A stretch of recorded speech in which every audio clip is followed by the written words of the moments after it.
start our session off with a brief video by an MPP candidate at the Harvard Kennedy School, Amanda Matos, who organized this session but unfortunately can't be with us today.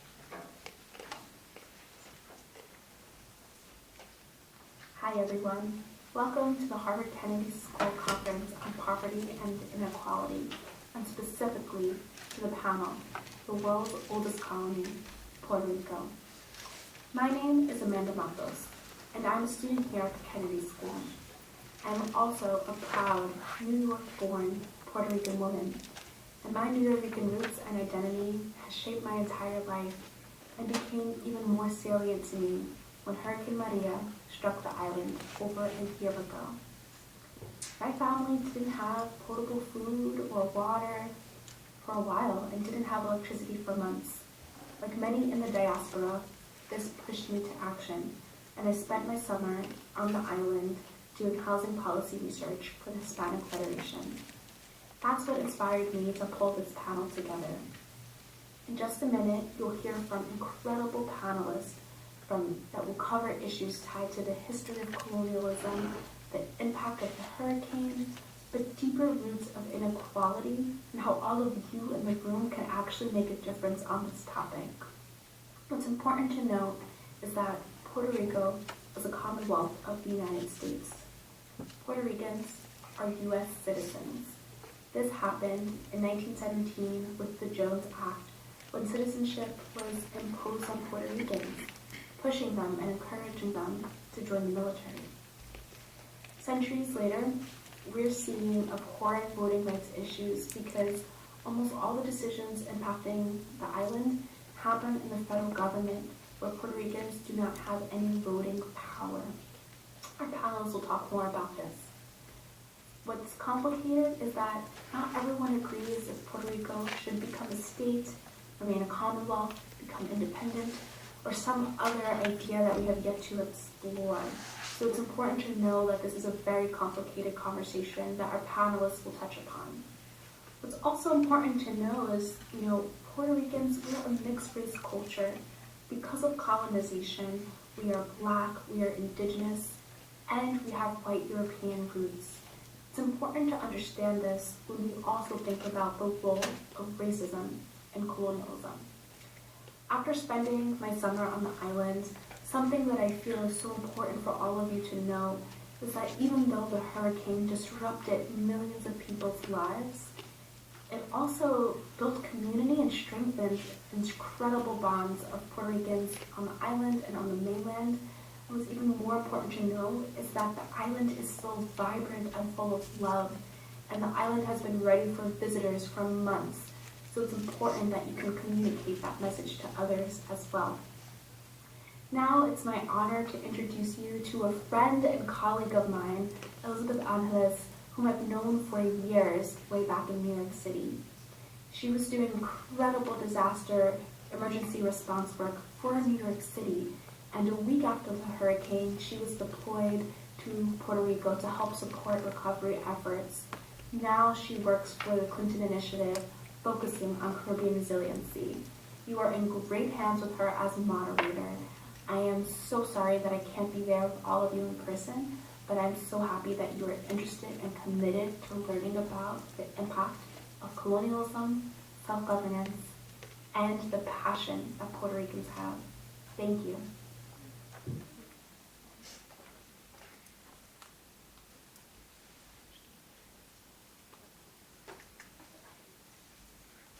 Good morning, everyone. Can you all hear me?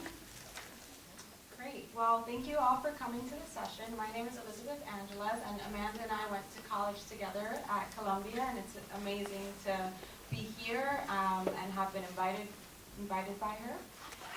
Before I ask the panelists to introduce themselves, I'd love to get a sense of who's in the room. How many of you are students here at Harvard, at any school in Harvard? Great. Do we have any professors in the room? Wonderful.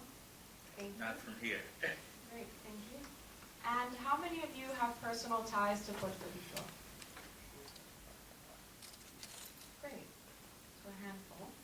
How many of you have visited Puerto Rico? Okay, a couple more hands. Yeah. I'm from. Oh, How many of you are from Puerto Rico? We have one, Kayla. Wonderful. So as Amanda mentioned, I previously worked for New York City Emergency Management. I'm born and raised in New York City, like Amanda. And my mother was born in Aguadilla, Puerto Rico. Puerto Rico has 78 municipalities, which are cities and towns. So I also have personal ties to Puerto Rico, and I'm really, really excited to be here this morning and excited that you all chose to come to this session. Currently, I work for the Clinton Global Initiative, which focuses on Caribbean resiliency, primarily after the hurricane season of 2017, both focusing on Puerto Rico, but also the Virgin Islands, the U.S. Virgin Islands, and Dominica. And through that work, we have been able to do some great work supporting organizations that create specific, measurable, and new initiatives that are impacting and addressing the needs that came out of that region. I'd love for us to get started by asking the panelists to tell us a little bit about their backgrounds. You also have their bios, but I'm also going to ask them to tell us why they chose to be here today talking about this topic and what moves them to be here with us today. So I'll start with you, Kayla. Can you hear me? I might not need the mic. So my name is Kayla Fontanes Lasalle. I'm born and raised in Puerto Rico. I'm from San Juan, from Rio Piedras, specifically. And I work with the Hispanic Federation since last May 2018. I've been working as their Puerto Rico Operations Coordinator. So specifically at the beginning I was doing a little bit of everything with them in terms of connecting with community-based organizations, helping them facilitate donations, emergency recovery efforts, and at this point emergency hasn't stopped, but we are focusing on long-term projects, making sure that whatever started before the hurricane, because a lot of these community-based organizations and NGOs have been working for years with problems that were just magnified after the hurricane, but the work was there, and there was a base already that was working. And what we're trying to do is for these group projects, initiatives, to continue to have as much authenticity in their work, but make sure that once and I'm going to be very clear with you, the whole recovery boom, right? A lot of money has come in terms of federal, local, NGOs. Once this trickles down, what will happen? How do we make these projects stable? Because a housing issue is not going to be fixed in 5 years. So that's a little bit of what I've been doing. My background is theater. Yes, and that's a beautiful thing, I think.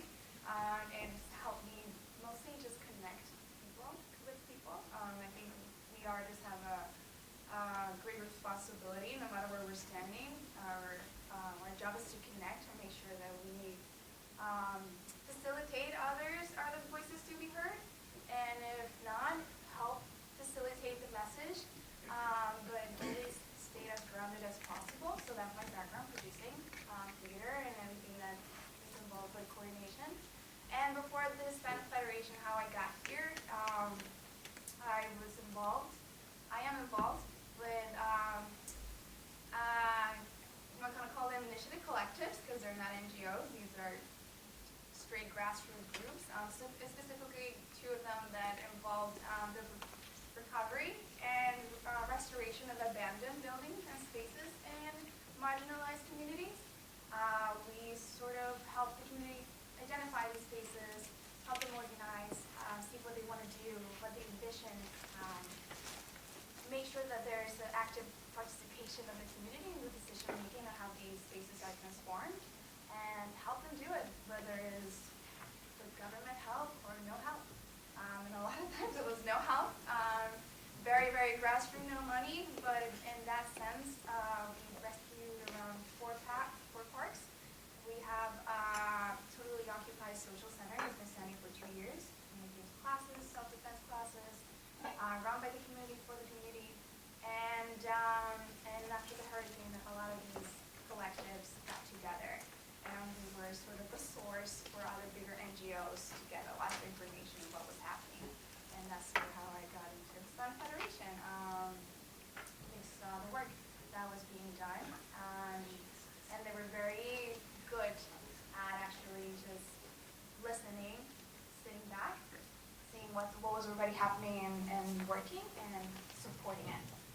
funding, networking, resources. And when I noticed that they were doing that in a really good way, I felt good also stepping in and like making sure that more Puerto Ricans are in these power positions, because they are. And that's my background. I'm here because I worked with Amanda, and Amanda helped me and helped my team get sort of put together this housing justice initiative that I'm working currently. And she did a lot of awesome policy research for us. So I'm very grateful that I'm here and that she invited me to be here.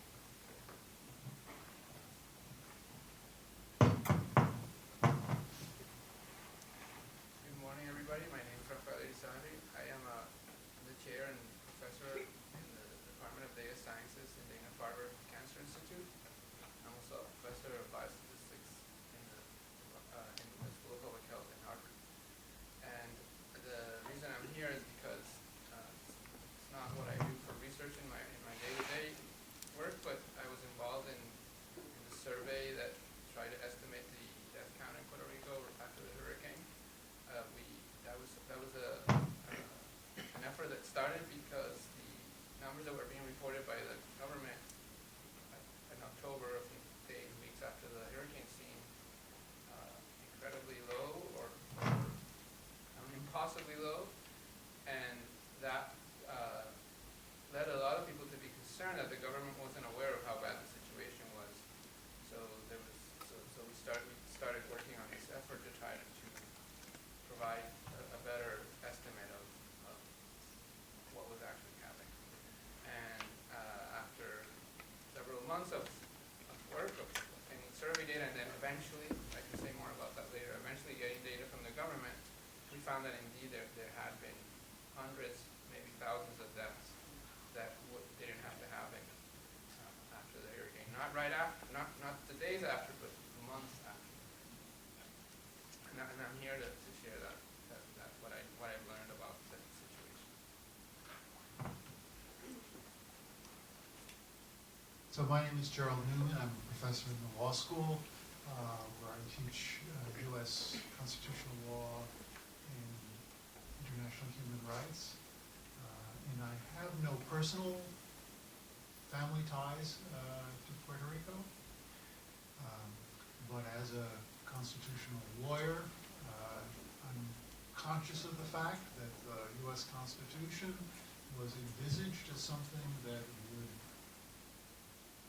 try to establish justice, that with regard to Puerto Rico, the U.S. Constitution is a cause of injustice, and there are very serious problems that need to be solved, but one of the problems that needs to be solved is the constitutional barriers that make it more difficult to solve the problem.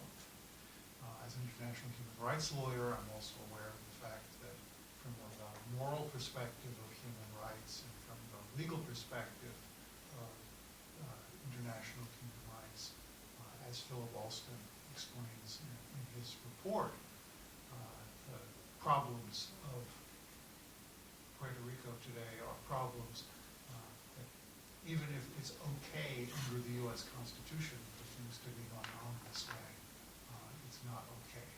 And so that's why I'm here. Thank you. So as you can see, everyone on this panel really brings a different angle to this topic. And when we talk about Puerto Rico, things can get complicated pretty quickly. So my job here today is going to try to weave the information that all of us have to share in a way that makes sense. I'd like to start us off with really understanding the historical context, so thinking pre-Maria, and then we'll talk about Maria and the needs, particularly, on the ground, the survey, the deaths, and then we'll talk about ways to take action, and I'll leave some time at the end for you all to ask questions and for this to really be a discussion.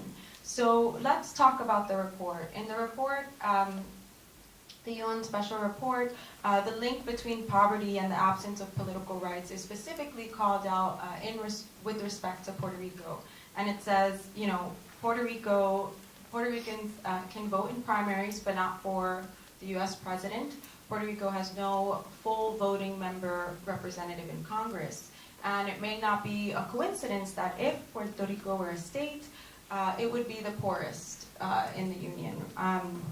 Not only that, but all of Puerto Rico's spending is controlled by La Junta, or the Fiscal Control Board.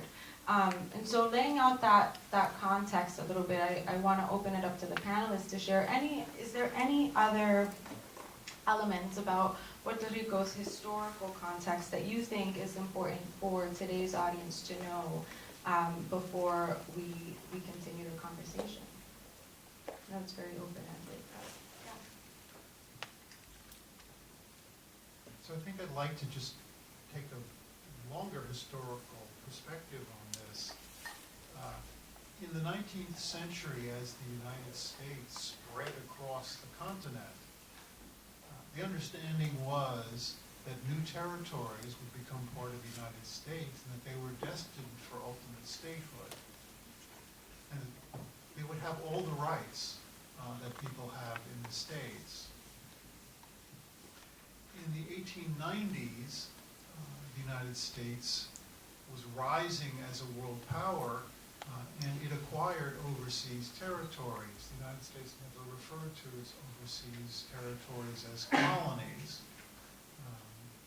but that's what they effectively were. And in the 1890s, there was a debate between the imperialists who favored this kind of expansion and the governance that would go with it, and the anti-imperialists who thought this was a betrayal of the ideals of the United States. In fact, betrayal of the whole point of the American Revolution in 1776. In 1901, there were some cases that are famous among lawyers and are well known on the island, known as the Insular Cases, in which the Supreme Court sided with the imperialists by a 5-4 vote. It was a very close contingent historical event, and held that the United States could permanently hold territories without equal rights and with no prospect of statehood. This lies at the root of the current problems. Puerto Ricans on the island are citizens. People of Puerto Rican ancestry born on the mainland are citizens also, but they are citizens in the traditional and most straightforward sense. People born on the island are also U.S. citizens, but there's a lot of ignorance about that in the United States. And the way the Constitution structures the federal government, as the Constitution currently exists, there is no possibility for Puerto Rico to be represented with voting representation in the House of Representatives or in the Senate or in the Electoral College. That means that these legislative bodies lack the incentive that they normally have to look after the interests of the people. And that's a very important cause of what we see in Puerto Rico today.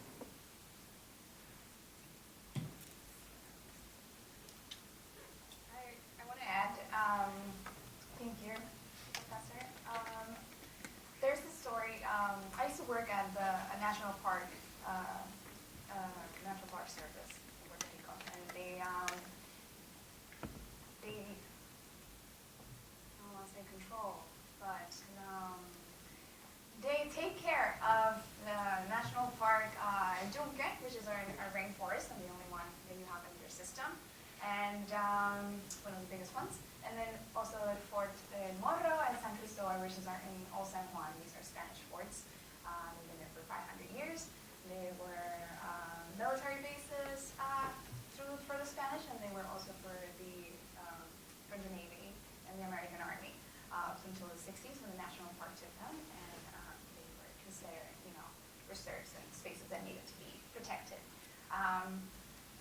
there is this thing about, it's a popular story, that the American Army came March 12th, 1898, and they tried to like come through San Juan, but the forts, they are unbreakable. So they tried again on July 25th, 1898, through the southern part of the island. I always try to put in context. At this time, Puerto Rico already had their own coin, Puerto Rican coin.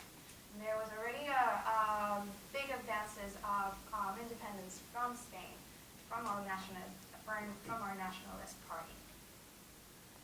There was also huge devastation happening in the island because a lot of men were taken to war. There was a lot of hunger. It was a terrible, terrible time. So the Americans were met with force in San Juan. And when they tried again in Guanica, which is southern west, that part of the island was so desolated that there's a common saying that the southern people of Puerto Rico sort of like, just when they saw them come in, they just let them in because it's a fantasy of like seeing a god come in and whatever comes in is better than nothing. And that sort of, and I'm blunt, sort of mentality sort of continues to, what's the word I'm looking at? I'm sorry, I'm bilingual, so English is not my first language. This is a story that sort of grows and continues to grow throughout a generation, that there are disparities, is this correct? Yeah, disparities happening, and they're on paper by Constitution, but it's been so many years on the go that it's very hard to talk about this in a common space and really, really, really make the people feel and understand that what happened was a bad thing. Because there's always another bad thing to sort of compare it to. And that goes through, and I'm going to jump here a little bit in history, birth control trials, and you have Agent Orange, and then you have the industrialization of agriculture, created jobs, because then you destroy a whole ecosystem by adding potatoes and cane sugar. And our history is sort of like, and I'm not going to give you a history lecture, I'm not a big data person, I'm a theater person. But throughout the history, and this is what continues to happen, is that, and I'm going to take it with agriculture, there's always something good that comes in that sort of shadows the atrocity that needed to happen to get there. Like the railroad system, like bringing and like cutting down all our breadfruit to bring in potato, produce potato that is all sent back to the mainland. Like that leads to jumping a little bit, pharmaceutical industry, in the 80s, 90s. Now we have biotechnology and industrialization with Monsanto and Bayer owning at least 14% of our most fertile producing lands, with tax exceptions going up to the $500 billion, which could cover a little bit of our debt if you think about it. I'm just throwing a lot of things into perspective, because I know we don't have a lot of time to talk about history, but I just want to set that out there. And at the moment, what we have our biggest fight, in my sense, is housing and agriculture and land ownership. And yeah, no, I think you touched on a lot, and it leads a little bit into my next question, which continues on the first, so feel free to chime in here. But in the report, the UN report, the role of new technologies as a way to reduce poverty is discussed.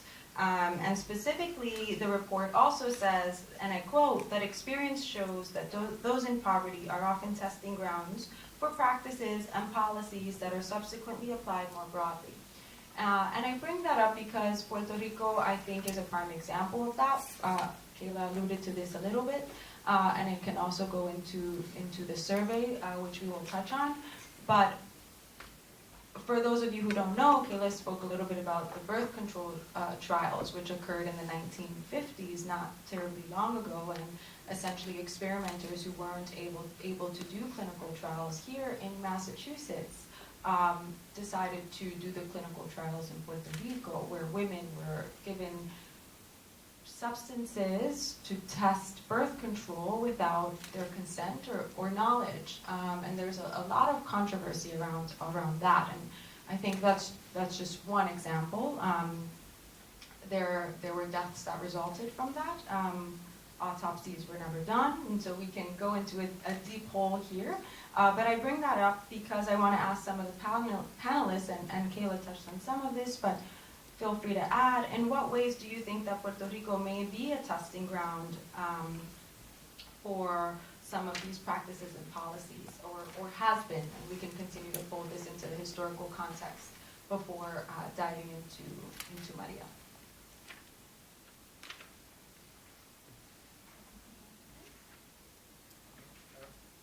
already covered the ones that Sure. recently we've had. No, I mean, recently I think it's not testing directly, but it affects us. And it has to do with the Exodus. For example, my partner studied physical therapy for sports medicine. There's no license in Puerto Rico for that. It hasn't been, but the Association for Physical Therapists have been fighting for 16 years to actually be able to have a license and practices. So everyone who graduates up to the master's has to leave. We provide a big chunk of STEM employees and STEM students and graduates that can do their amazing bachelor's in Puerto Rico and up to their master's, but they won't find a job in archaeology. There's no archaeology anything happening in Puerto Rico. Our whole archaeological artifacts are right now being preserved and taken care of by the U.S. Especially National Park Service also has a lot of them, and the others are sent here because we don't have a depositario. It's not a museum. It's the place where you store things properly. There's none in Puerto Rico.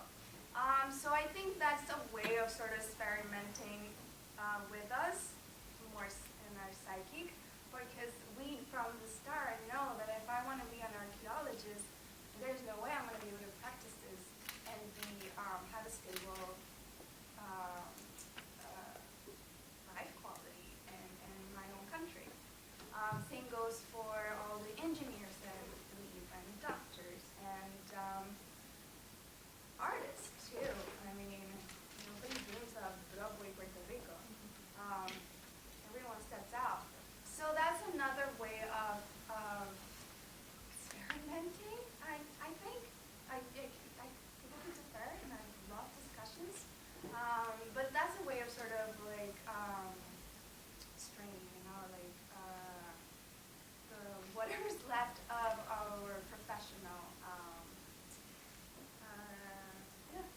No, I think that leads us a little bit into what Kayla is talking about is really the exodus. So, before Hurricane, we've talked a lot about, or we see a lot in the news, how many of Puerto Ricans have left the island, right, due to the lack of power months after Maria. But for 10 years, many Puerto Ricans have been leaving the island for the lack of opportunities that Kayla is mentioning, despite Puerto Rico having universities that graduate one of the highest percentage of STEM graduates across the United States. The employment is here, and many employers do recruit on island And so what's happening is you have an older population that's left, an older population that was there when Maria happened. And I actually worked at the service center that New York City had set up for the evacuees that were leaving the island and coming to New York after Hurricane Maria. And what we saw is that a lot of folks were older with disabilities. They wouldn't necessarily identify as being someone with a disability, but that's what we were seeing. And so I'd like to, with that kind of context in mind, I'd like to turn it over to Professor DeSati specifically to talk about what are some of the additional needs, challenges, and areas that need attention, but specifically talk to us about your role in the survey with respect to the deaths and what was missing. Okay, let me break that up in pieces. So first, I want to expand on what was said about the Exodus. The Exodus started, the big one started in 2006. It's not related to the hurricane. The hurricane precipitated it, but it Can you pass the mic, please? sorry, hold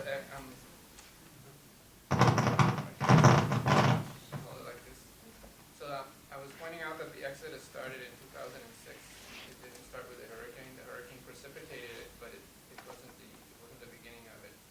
I think in 2006 we were getting close to 4 million people, and started dropping about hundreds of thousands a year.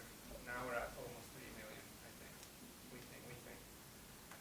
And another thing I want to point out is I don't know if this Exodus, how much it has to do with the political status of Puerto Rico. I mean, these problems of people leaving their jurisdictions for better jobs also happens in other states. I think it happens in some of the poorer states in the U.S. as well.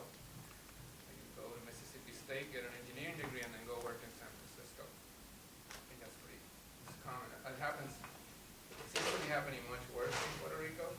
And this is not my area of expertise, but I gotta say that to me, looking from the outside and having grown up there, I feel like a lot of it has to do with the local government, both parties being quite corrupt and incompetent. They make it hard to get a job without connections in Puerto Rico. So if you don't want to get a job with connections, if you want to earn your job, it's more attractive to come to a U.S. jurisdiction like Massachusetts. And that has a really evil consequence, because then you have everybody who wants to get a job on their merits leaves. Not everyone, but I think I'm exaggerating. But many people that want to get a job on their own merits, they leave, and then the people who can get a job with connections stay. I think that precipitates the problem and makes things even worse. Now back to the question about survey.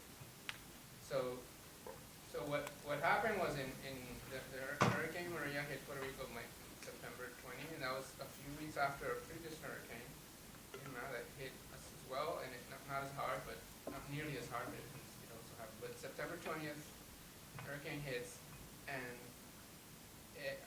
my family lives there, and a lot of my friends live there. I was hearing a lot of reports about what was going on, and it seemed pretty bad. In October 2nd, 3rd, there was a press conference with the President of the United States and the Governor of Puerto Rico, where the governor stated, it was corrected President Trump when he said 17 people have died as a cause of the hurricane, and the governor corrected him saying 16. This sounded impossible, and we were also hearing reports from people working in the fields in Puerto Rico, people working with surveys, that the devastation was unbelievable. So a group at the School of Public Health decided to investigate if that number was correct, and given the fact that the government wasn't sharing information, the decision was to perform a survey, which is it's not something you do for a jurisdiction like Puerto Rico that has a demographic registry and keeps track of who dies. If you keep track of who dies, you can figure out how many people died by just checking the registry, but that was not being shared. So they organized a survey where people were going to go to houses and ask how many people have died in this household. So that was organized in a matter of like 2 weeks. The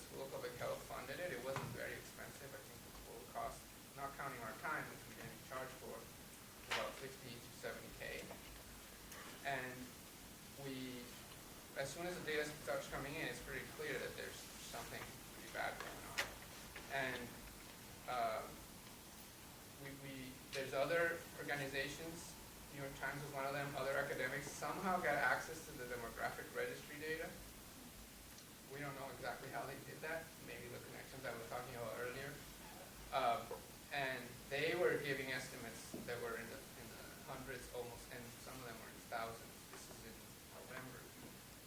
But it was like news organizations and somewhat informal reports. The government continued to insist on these low estimates. So what does that tell us? That tells us if the government is saying only 60 people have died, the number grew, but very slowly.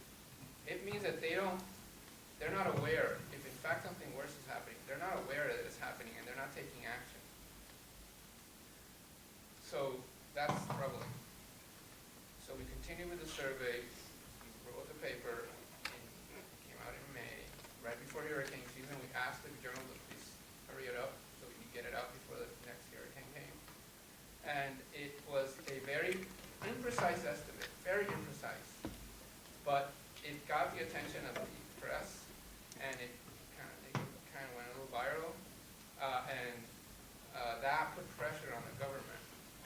So one of my most interesting parts of this whole story for me was the interview that Anderson Cooper had with the governor of Puerto Rico. It's on YouTube, where the Anderson Cooper is asking the governor specifically about why they're not sharing data, because that was one of the things we said when they asked us, why did you do a survey? That's such a bad methodology for something like this. It's so imprecise. And our answer was because we have data. They didn't share it with us. We asked for it. I have a blog post describing all the ways that we asked for it and all the attempts to getting the data. If you're interested in looking at that. What's the blog post? Where can we find it?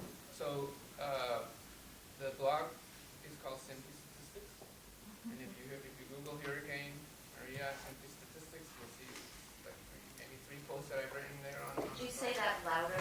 Simply Statistics, and then you can Google Simply Statistics.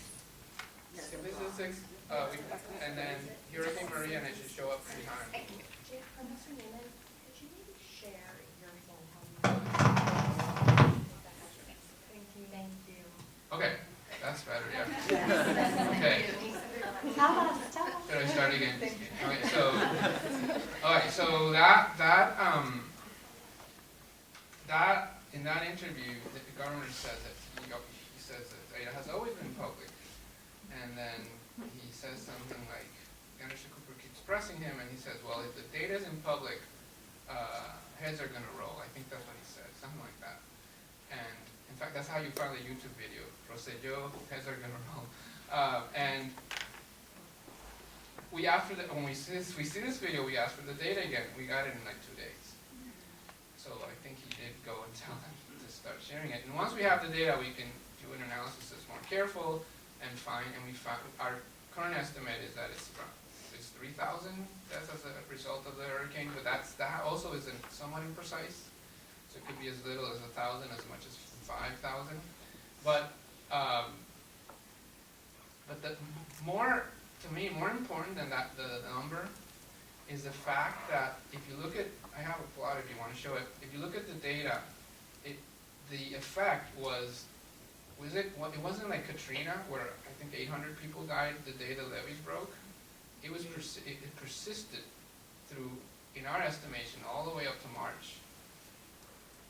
So you can go. So this is you can go to the next one. That's where I studied. There's a quote. That's our paper. That's the data from our paper, before and after, and that's the interview. Data is made public. So here's 2015. Those are deaths, and you can see there's like a bit of a trend. More people die in the winter in general because of viruses, we think. This is 2017, and remember the government was saying 60 more people died, so that would be, you would look at September and you would take that black line, that's the expected number of deaths, and go up 16 numbers. That would be an excess of 16. Now you can go to the next one. That's 2016, and then next one is 2017 in purple, up to September, and now look at, so imagine if the expected deaths were 64 or whatever, it would be 64 numbers higher, but that's actually what the data looks like. So you can see if you start counting, that purple line different from the black, when you start counting, it adds up to 1,000 pretty quickly. So the point is that it keeps going. The purple line doesn't just shoot up and then come back down. It keeps going above the expectation. That, to me, is really the worrisome part. So we went back, if you go to the next slide, we then went back and got data from other hurricanes, and it turns out that in 1998, there was another one, George's, that was pretty bad too. Didn't get as much press, but we found that also there, there was excess deaths days after the hurricane. So what this is, we then also looked at the types of deaths, how are people dying at excess, and there were things like lack of insulin, respirators not working, these are all, and then also heart attacks, which maybe is stress or getting to the hospital too late. They all point to the lack of electricity as being the main problem. And there was, in our study, we also asked about that, and people were without electricity for months. 3 months was normal, very normal. I don't know how much were you without electricity. 4 months. And I'm assuming you don't live in poor parts in the mountains. No. So it's at one. So when you don't have electricity, you don't have a respirator working. Your insulin can't be in the fridge. That's a problem. And the electrical grid is broken, and I think we need to fix it. That would be the first thing to fix before anything else, is to make sure that if there was another big one comes, at least hospitals have electricity. Thank you. There's a lot to unpack there. And I don't know, Professor Newman, if you want to talk a little bit about the rights, or from a legal perspective or human rights perspective, what does this mean, or what should we know? But also feel free to chime in terms of what needs came out of that, right? So clearly, the deaths, and how many of you had heard about the 3,000 number from the article that came from the survey?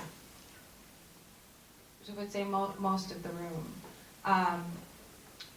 What are the needs on the island now? So we know that, we saw press coverage around this. We saw Mayor Carmen Yulín Cruz, Mayor of San Juan, really being vocal and challenging about the needs. She's just one mayor of the 78. What are the needs of the island now, and what challenges do you think need to be addressed? So before others answer that question, I do want to make one point. I don't think this is the fault of the current party. I think both parties have been just as bad. So let's talk about the parties, actually. Go ahead. So because you mentioned Carmen Yulín, who's Yes. a member of one of those two, Yes. in my opinion, awful, corrupt parties. And it's a fact. So her blaming them now is, I think, a political move, and because it might benefit her in an election. It's hard for me to trust. Sorry, but this is just my opinion. Anybody from either of those two parties. For those of the folks in the room who don't know, actually, let's talk about the political parties in Puerto Rico. What are they? What do they stand for? And actually, in preparing for this conversation, it's very easy, and I'm sure, when the topic of Puerto Rico comes up, the question always comes up around statehood or not. So let's talk a little bit about the political parties and what they stand for. You want me to do it? Sure. I mean, A brief intro. I'm not an expert. This is my knowledge from growing up there. So there's two main parties, the Reds and the Blues. And the Blues are for statehood, they say. I'm not necessarily convinced. And the Reds are for status quo, or something that they call libre asociación. I don't know. It's just something slightly more independent than what we have now. They always win the elections. There's a series of other parties, the bigger one being the Independence Party. They get between 2 and 3% of the vote in the elections, so I'm not including them in this discussion. The two main parties, they win, they switch off on who's in power. And all this mess with the electrical grid has happened under both of them. All this mess with taking loans that they can't pay, both of them did it. And there's something we haven't talked about, which is using government jobs to win elections. They both do it.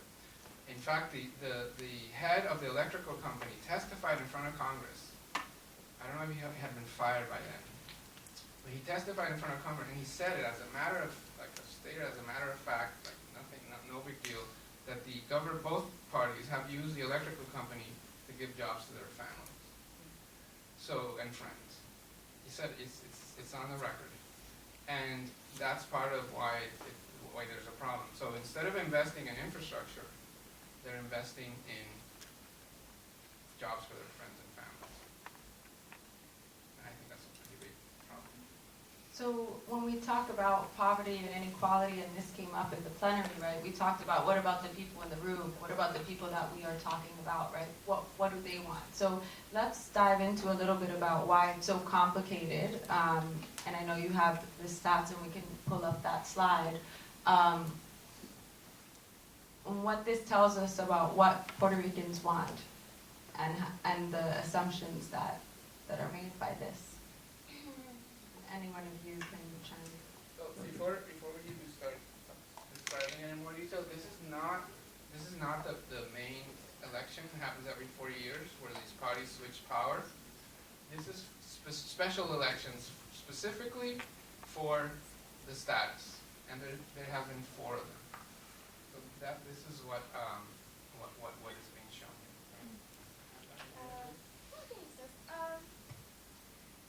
This is such a complicated thing, and I'm no political expert, and I wanted to add into before the Democratic Party was a Democratic Party, and before the No Progresista, the Statehood Party, they used to be the same people, and they went together.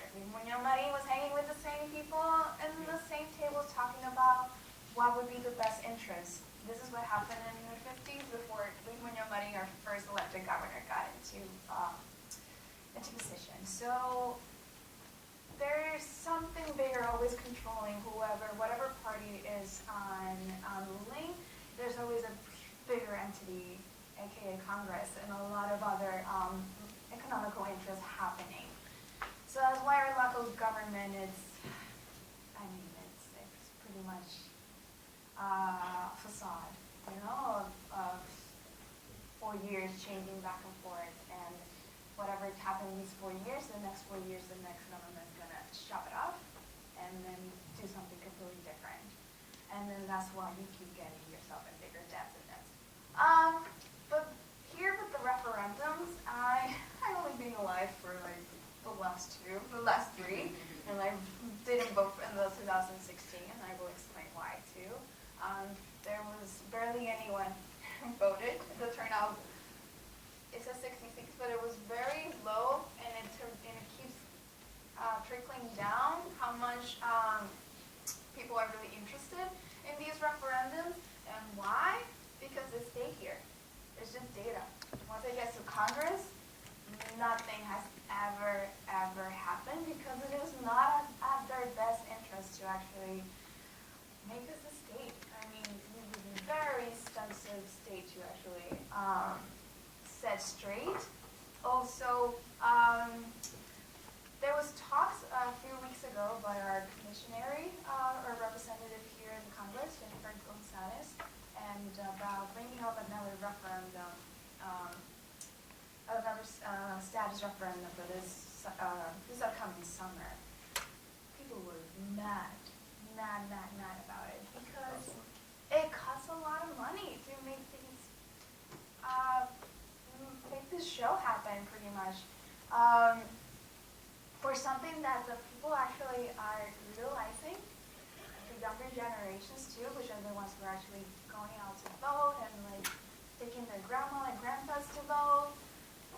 They know that this didn't make any change in the past generations. Why should we waste millions of dollars again when we could be restructuring our electrical grid or changing from all that petroleum that only benefits the companies that import it, Puerto Rico, process it. You know? We could be feeding people, we could be providing housing, we could be keeping our teachers in our schools. You know, there's a lot of bigger issues happening that the referendum, in 2016, because it happened during the elections, it was very smart of our government to do it that year too. Everyone wants to vote, and Puerto Ricans are very fanatic in terms of elections. We go crazy for colors. But at this point, in my opinion, and also the opinion, I think, of my contemporaries, it's just another referendum. I think it would be. I don't think it would actually happen. There would be a nice little pressure in terms of the people in the island. And briefly, I think this was also something that came up with respect to looking at this specifically, just 2016, when folks say that, statehood is what's most preferred. The challenge with that here, and I don't know if you wanted to touch on that as well, what is missing? What's happening? Yeah. So in 2016, it was a somewhat complicated way. This is a simplification of the ultimate results. So they had two parts to the plebiscite. The first part asked, do you want to continue the status quo? That's question one. And that's not up there. I think that one was something like 52 to 48. No one.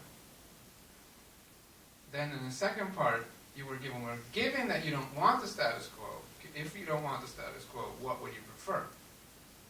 So the Red Party, which is the status quo party, said to their voters in the campaign, in the second part, don't vote. Just don't. I don't know what they asked them specifically to do, but they said just don't vote. So what happened then was that statehood won something like, I don't know what it was, 90% of the vote, maybe more, because the way they would count, they weren't counting the no votes. So of the people who voted, statehood received 90%. But if you count the no votes, if you count the no vote, the people who didn't vote, then it comes down to 44%. So the Obama administration, when they received this vote and the statehood party claiming that they had won 90% of the vote, they didn't fall for it, and they basically ignored it. So I know we have a question in the back. It was mostly just to explain what those terms meant, which I think you just Oh, said. okay, good. Thank you.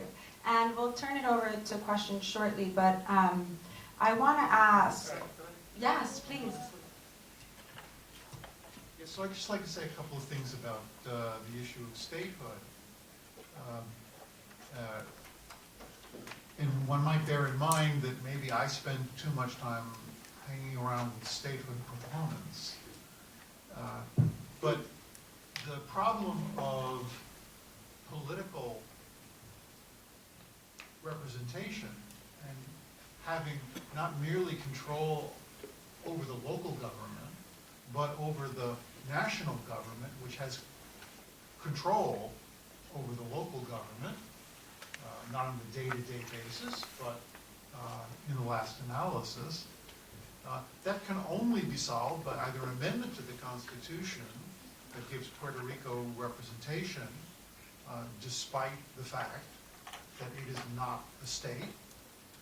And an amendment of the Constitution will require 2/3 of both houses of Congress, followed by ratification by 3/4 of the states, who would have no interest in, when I say no interest, I mean no material interest in having that happen.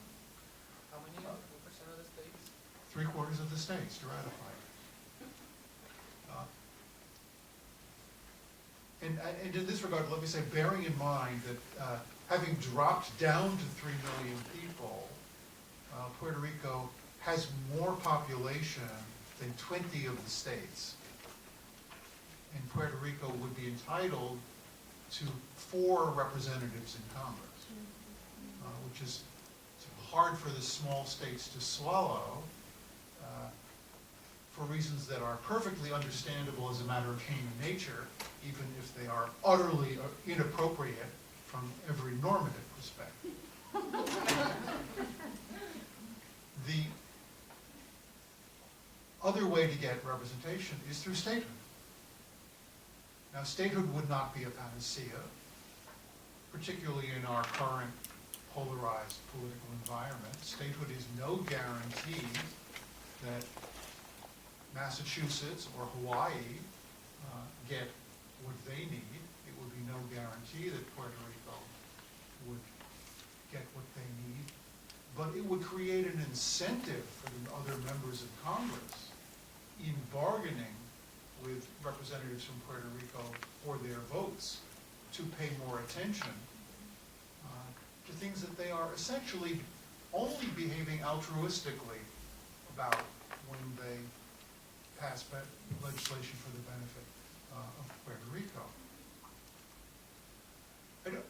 There could be serious problems in getting a majority of both houses of Congress to vote in favor of statehood, because some of the same problems of introducing more representatives at the expense of the smaller states and so forth, and what effect would it have on the balance between the parties. This would be a consideration that members of Congress might inappropriately take into account. If Puerto Rico demonstrated a clear will for statehood, I don't want to defend Congress exactly, but I want to say if the voters cannot make up their mind and continue to be divided into blocks in which there's a small group that wants independence, there are those who want the status quo, there are those who want statehood. It's hard to ask Congress to impose statehood if the population does not seriously want it. I want to point out that statehood is forever. Statehood means giving up the independence option. It means giving up some of the unique identity that might lead people in Puerto Rico to refer to Puerto Rico as their country rather than their state. So there are costs that the independence adherents are particularly conscious of, but that also some of the people who are in favor of the status quo may be conscious of. Don't Texans call Texas their country? How does DC fit into this process? DC fits into this process in a peculiar way. DC, there is no senator or representative with voting rights from DC, but DC does participate in the Electoral College because a constitutional amendment was adopted in the 1960s at a time when there was still reason to think that the Republican Party was the party of Lincoln. And the District of Columbia was not a safe constituency for the Democratic Party.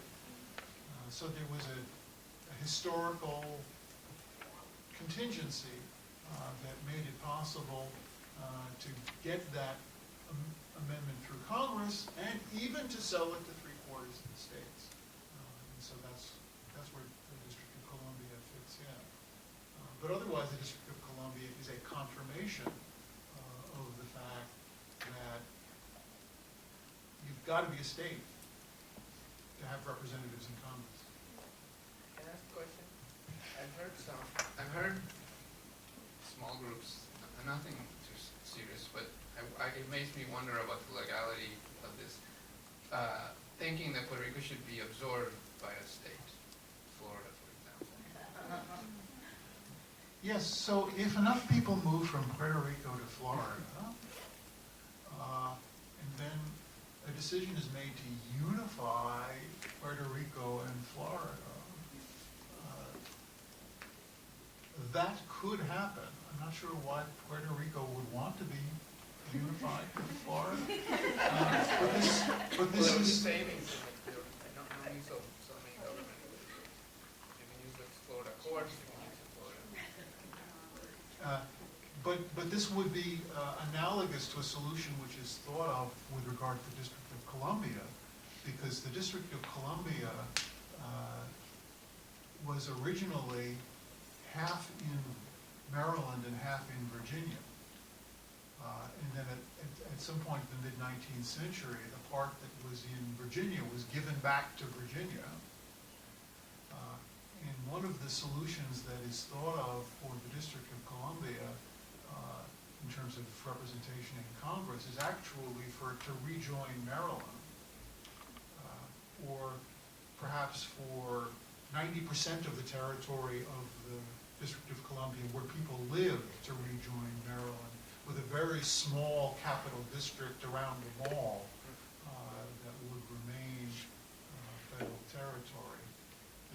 I don't want to get into some of the arcane technicalities around this, unless you ask me to get into it, because it's taking us pretty far away. But there's some, that's a rabbit hole I could go down. So let's talk briefly about what you want folks to take away in terms of an action item for Puerto Rico. What is your wish for Puerto Rico in the short or long term, and tie that into an action that some of us can take, and then we'll turn it over to questions.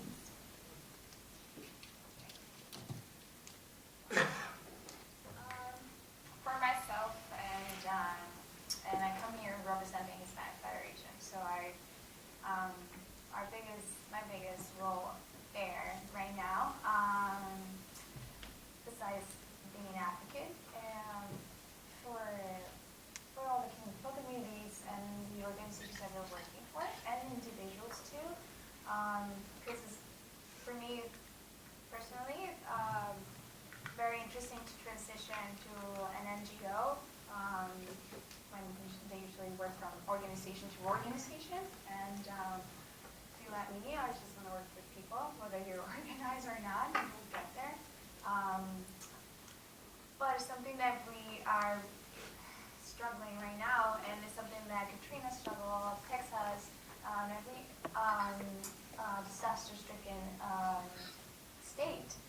It's the handling of these recovery funds, especially CDBG-DR funding right now.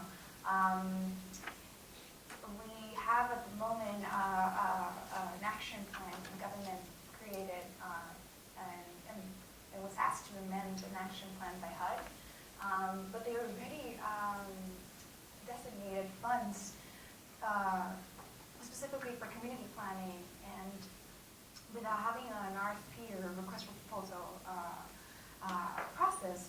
So a lot of these funds are being promised without a conscious consulting of the communities and how the communities want to rebuild their spaces. This should be always an integrated, intersectional process. And that's something that we fear a lot, and at the moment too, specifically as Hispanic Federation and the organizations that I'm working with, none of us have the capital to actually be players in these process for submitting proposals, because right now as they're working these CDBG-DR funding, they're doing it as any other CDBG, which is by reimbursement. You need to have at least 20%, they put 80, and then they help you out. Nobody has 20% of a $4 million, $5 million project in Puerto Rico. No organization ever had that before the hurricane, they still don't. Hispanic Federation is in a position, coming from the outside, that can raise that money, but that should not be it. You know, it should be the organization that have been rebuilding with their community. It should be the communities that tackle rebuilding houses after the hurricane without the experience, but they know what the necessities are. And for us to be able to do that,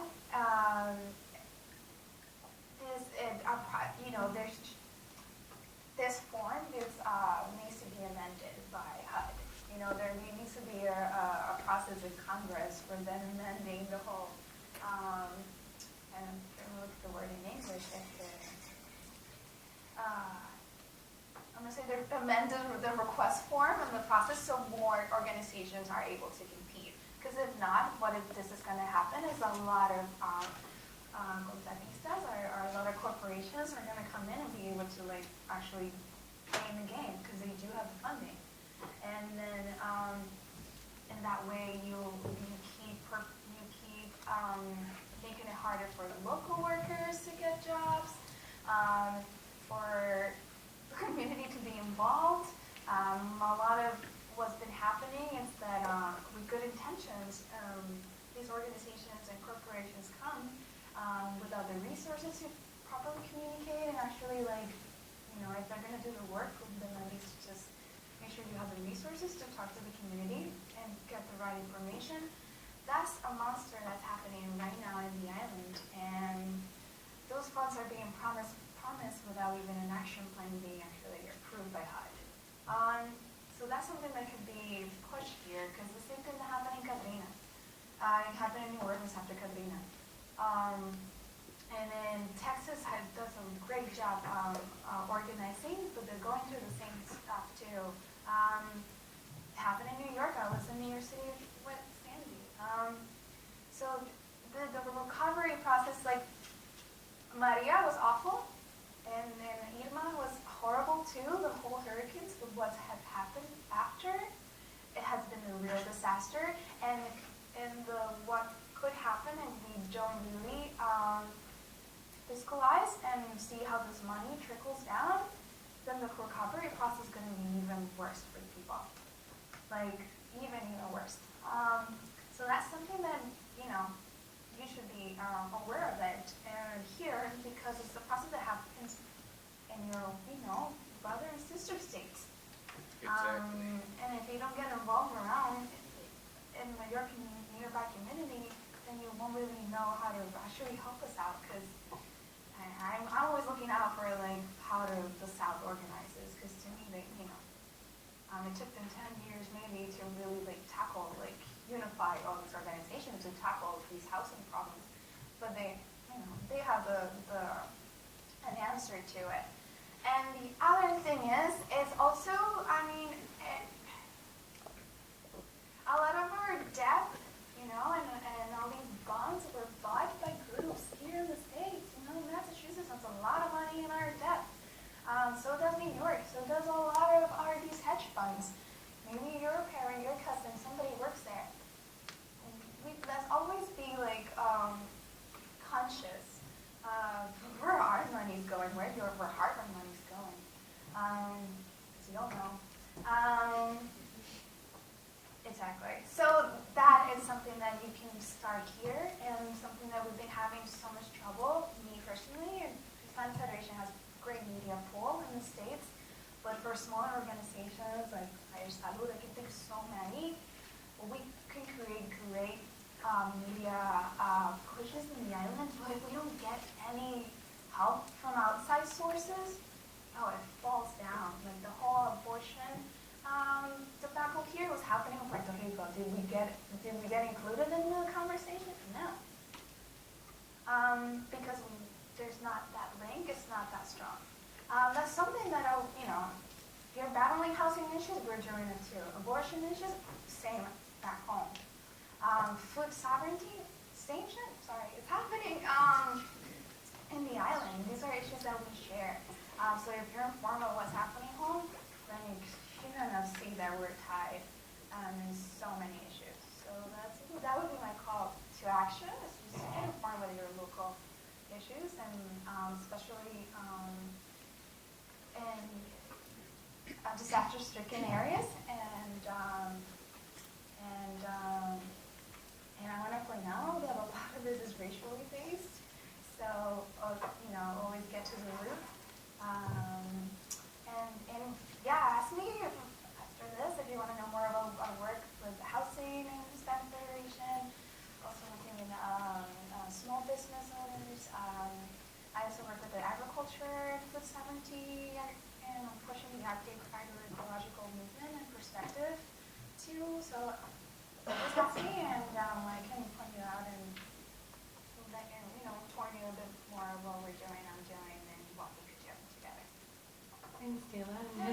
Federation also made a couple of commitments to action with the Clinton Global Initiative Action Network on Disaster Recovery, where they're focusing on a lot of mental health work and housing work, in addition to all of the work that Kayla just mentioned.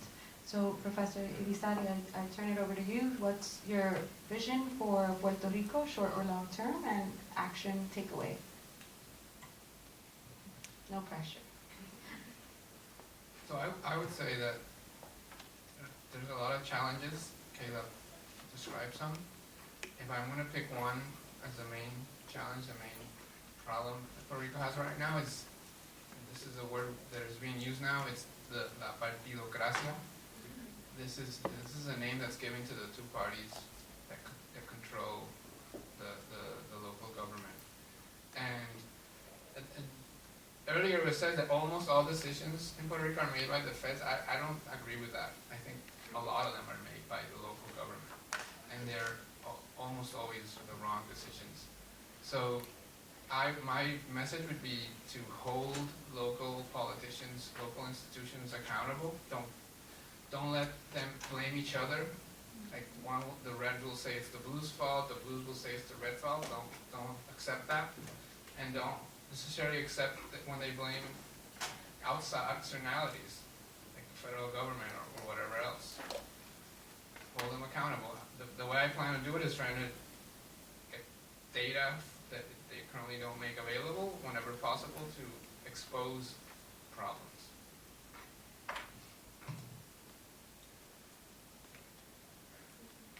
So I would say as an outsider, I don't feel entitled to have a vision for what should happen short-term or long-term in Puerto Rico.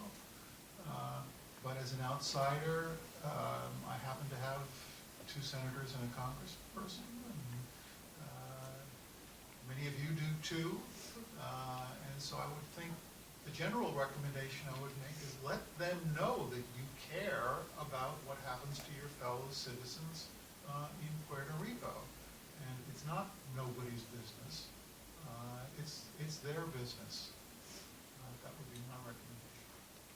Thank you for that. And I think that something that for me, obviously I have the privilege of doing this, working with Puerto Ricans and in Puerto Rico, and working with organizations in Puerto Rico. And I think that's a privilege. To put it into perspective, when you think about 3 million people on that island, right, and 5 million on the mainland that are connected to Puerto Rico, have Puerto Rican roots or more, that's comparable to the state of Connecticut, right, having had 3,000 people die after a natural disaster. Sometimes when we put it in that lens, it feels a little different, and people feel different about it because it's a state, right? And so I appreciate the comments on today's panel. I'd like to give a call to action as well, and I'd encourage you all to really visit Puerto Rico.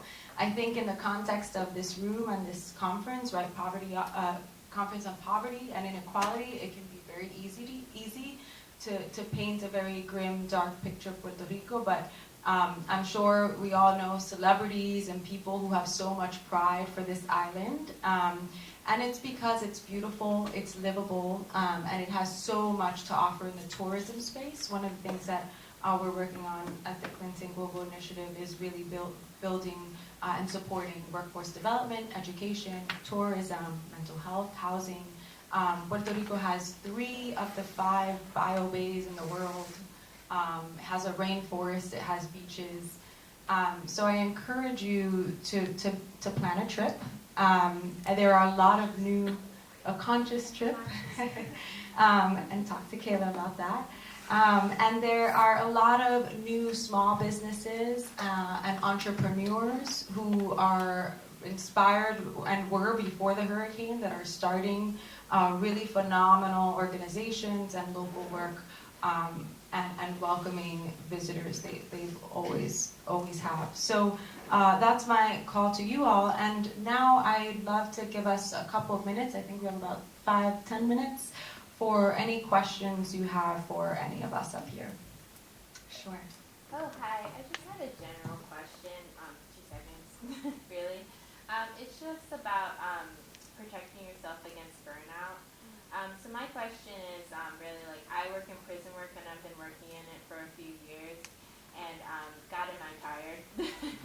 And just hearing your stories about how you're advocating for your community really touches my heart. So, you know, I'm constantly interfacing with prisons and like just like, you know, reflecting back on the history of like slavery and like now mass incarceration and seeing how it's affecting my community really is troublesome. And like the work that I'm doing, I'm constantly seeing like the trauma that my community is going through and also my family.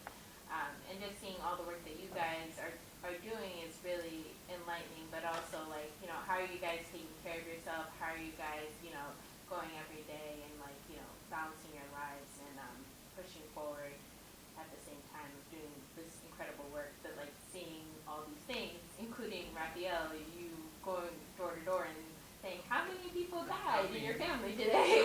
Quickly, I didn't do it, but yeah, the Yeah, people did it. yeah, you know, like it's very tiring. So like, how do you do it every single day, and like, how do you like, you know, do that balance and protect yourself against burnout? And what advice do you have for like people who want to get on this track of like empowering their community, you know, and pushing forward and not burning out within a couple of years? Me personally, I've burned out. I have my mental breakdowns at work already in a lot of spaces. And for myself, especially last year, it took a commitment to be okay with it, having, you know, not the most stable mental health after a hurricane, and not holding back, because that's the worst thing that you could do, and especially in these spaces where we could go hours and hours talking about trauma and just be so stone cold about it. I can't do that. And I won't allow myself to do it unless it's like the most necessary thing, because I need to get my message through and I can't do it while crying and making a scene. Because especially for Puerto Ricans, we're so emotional and we're passionate and we talk with our heart first and then the head comes in. You can't go against the current, you know, and for me, it's making sure that I make this space as comfortable for others to be okay with their whatever is messing up your day today. You know, if you can process what you're seeing, I want to make sure that at least this is a a good space for you to tell me that is not okay for you right now. Okay. And that's something that I always encourage in our spaces of work, you know, and I do it too with pronouns, and I do it, you know, if you today you don't feel good, if you can't put it down on paper and you can't do it, let's just take a step back. At the end of the day, I am not a doctor. I'm not saving a life right now. And for me to continue doing my work, if that means that I need to take a day off, and a personal day, and go to the beach and do nothing, then I'll do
Okay, so how about, we'll have everyone ask their questions and then we can address. So go ahead, ask your question. This is about the short term, so when the next disaster hits, what can we on the mainland do? I know that I sent medical supplies and water through the fire department, through somebody who had family on the island, through a fire department or police department. I don't know if it got there. Yeah, that's a great question. We'll hold it and go ahead. I'm speaking as a theater maker and as an academic as well. We're all sitting, I'm going to be very blunt, I'm a New Yorker. We're sitting in a position of privilege right now. How can us in higher education reach the community and continue to make this, what we're doing right now, a conference, accessible to others? Because it's great what we're doing right now, but it is so important that we get all of this, our brilliant minds, all that stuff out to other people. How do we do that? Other questions? Yeah? I had a question for Professor Newman. I wanted to understand what is the constitutional accountability and responsibility of the U.S. federal government for responding to major human rights issues in Puerto Rico, such as the lack of electricity, stuff like this. Any other questions? Yes. I had a question on kind of what you think the role that Puerto Rico's status within the U.S. right now has had on the response to Hurricane Maria, as well as even the low mortality or the low excess mortality rate that was reported originally. What kind of role that has had on that? Great. Maybe one more. We'll do two more. I know. I'll try to remember. Yeah. Go ahead. Go ahead. Yeah. So it's kind of part question, part statement. So interested in your input on the Jones Act Buy American status. Also, Jennifer Gonzalez lobbied for federal czar. Interested in what you think about that, how that would impact the recovery. And then also regarding statehood and the importance of having representation in Congress, I think it's important for everybody to know that the way that FEMA and HUD set policy directly correlates to the representation of any jurisdiction. And those jurisdictions band together, right? So Texas, Louisiana, Florida, any jurisdiction that has been impacted, New York as well, they form voting blocks. And so that having that representation, I think, is important. Having people that are at the table is important. So I just wanted to highlight your point, Professor Newman, in that regard. But I was just curious in what you guys might feel about the dynamics of the Jones Act and the Buy American and the federal czar discussions that happen. Last question. Yeah. Yes. One thing I'm curious about that I would like to have heard more about is there a generation of social entrepreneurs in Puerto Rico that we should be looking for, that are Puerto Rico's equivalent of, let's say, as social entrepreneurs in Japan, and how do we find them if we're not familiar with? Those are great questions. Okay, so entrepreneurship and emergency management I can also touch on, and I'll start us off as well with the privileged space that we're in. It's not necessarily social entrepreneurs, but there is Puerto Rico, out of the 3 regions that I've been kind of working in, there's a lot of the space of entrepreneurship has been growing before, Lydia, and after, specifically accelerators, incubators. And I know that's not quite exactly what you're asking, but Parallel 18 is a big organization that you should follow, and they support entrepreneurs. They started a new program where they focus on Puerto Rican entrepreneurs. And there are also a couple of podcasts that I can recommend to really understand who's kind of leading in these spaces. Kayla, I don't know if you had anything to add on that one. Parallel's good. It's a good recommendation. They're in San Juan, so I was going to recommend Vieques, as in the Vieques Island, mostly because they've been the outer islands, how they call them, the municipality islands.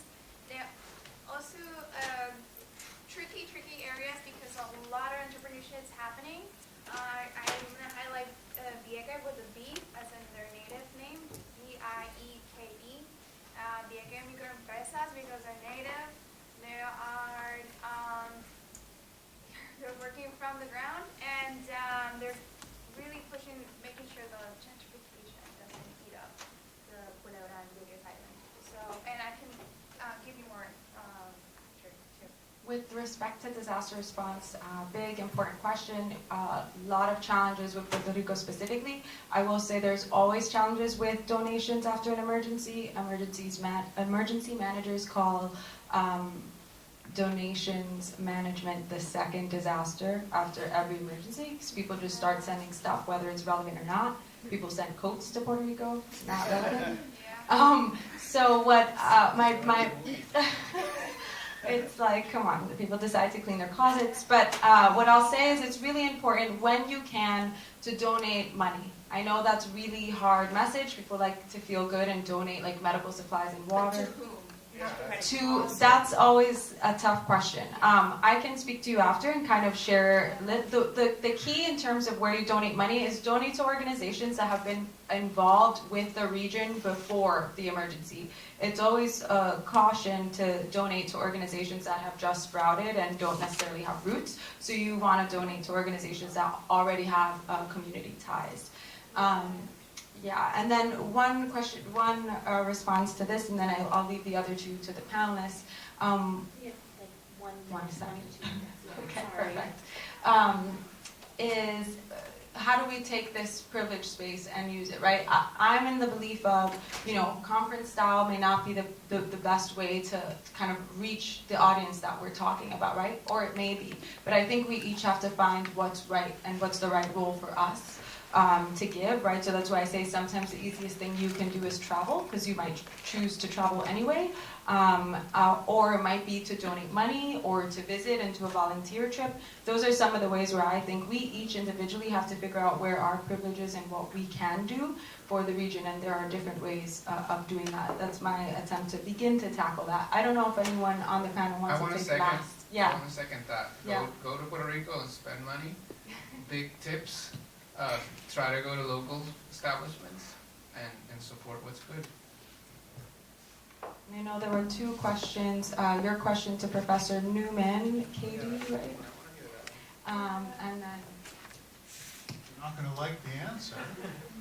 We have an 18th century constitution with a few later additions. What is the federal government's responsibility with regard to a collapse of the electricity grid that it did not deliberately cause? In Puerto Rico, it would be the same as if the Massachusetts was hit by a disaster and the electricity grid collapsed. There is no obligation in the Constitution that has any legal force that tells the federal government what to do about it. The federal government, through democratic politics, will decide what to do